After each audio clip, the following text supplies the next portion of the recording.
अस्सलाम वालेकुम, welcome back to my channel. और मेरे चैनल पर आप सबको एक दफ़ा फिर ईद मुबारक।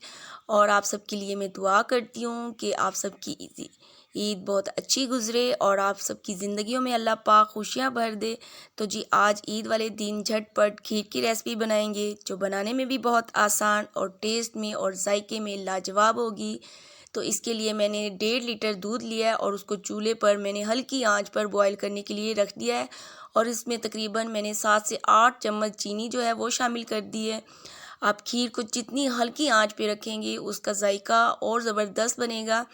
तो इसको मैंने हल्की आंच पर बॉयल होने के लिए रख दिया। और मैंने आधा कप चावल जो थे कच्ची बासमती, वो मैंने आधा घंटा पहले भिगो के रखा था। आप इसके लिए टोटा चावल भी ले सकते हैं।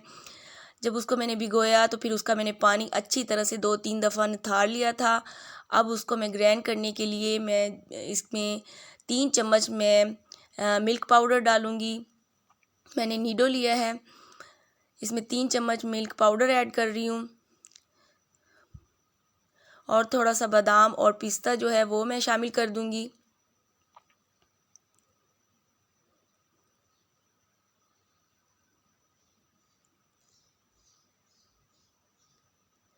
बाकी जो है वो मैंने गार्निशिंग के लिए रख दिया है।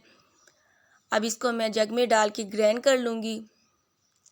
और बिल्कुल बारीक नहीं पीसना, बस एक दो दफ़ा मशीन चलाएंगे और हल्का सा बस इसको ग्राइंड कर लेंगे।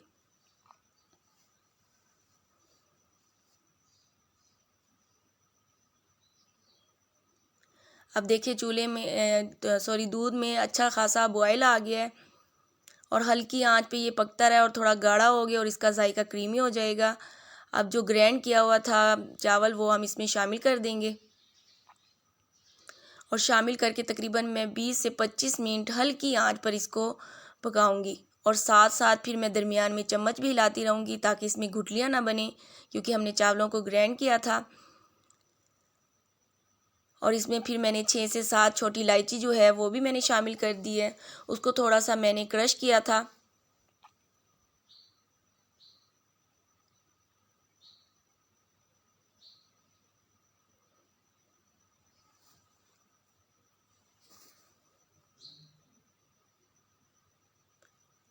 ये देखिए दरमियान दरमियान में आके मैंने इसमें चम्मच हिलाती रही हूँ ताकि इसमें गुठलियाँ ना बने। और साइडों से भी इसको इस तरह साफ़ करती रही हूँ। साइडों पर जो बलाई आती है उसको भी इसके अंदर ही मिक्स करते रहेंगे बार बार आके।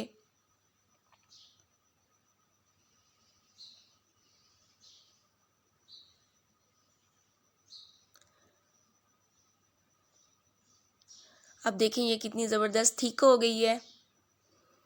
ज़्यादा थिक नहीं करेंगे फिर खाई नहीं जाती। और एंड में उतारते हुए मैं इसमें खोया ऐड कर दूंगी।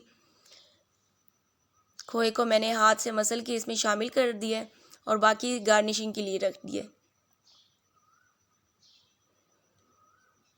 बस अब चूल्हा बंद कर देंगे। और सर्विंग के लिए मैंने ज़बरदस्त सी मिट्टी की सानक ली है, उसमें मैं खीर रखूँगी।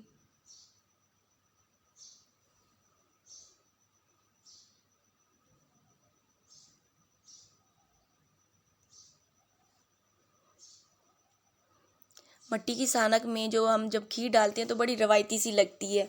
अब इसमें जो मैंने बादाम पिस्ता जो गार्निशिंग के लिए रखे थे वो शामिल कर दिया है। और मेरे पास ड्राई कोकोनट थे कलरफुल से, वो मैंने ऐड कर दिया। और फिर मैं खोया ऐड कर दूंगी। देखिए कितनी आसान झटपट जो है खीर तैयार हो गई है। तो अगर आपको मेरी खीर की रेसिपी अच्छी लगे तो जल्दी से मुझे सब्सक्राइब करें, लाइक और कमेंट्स भी करें। अल्लाह हाफिज़।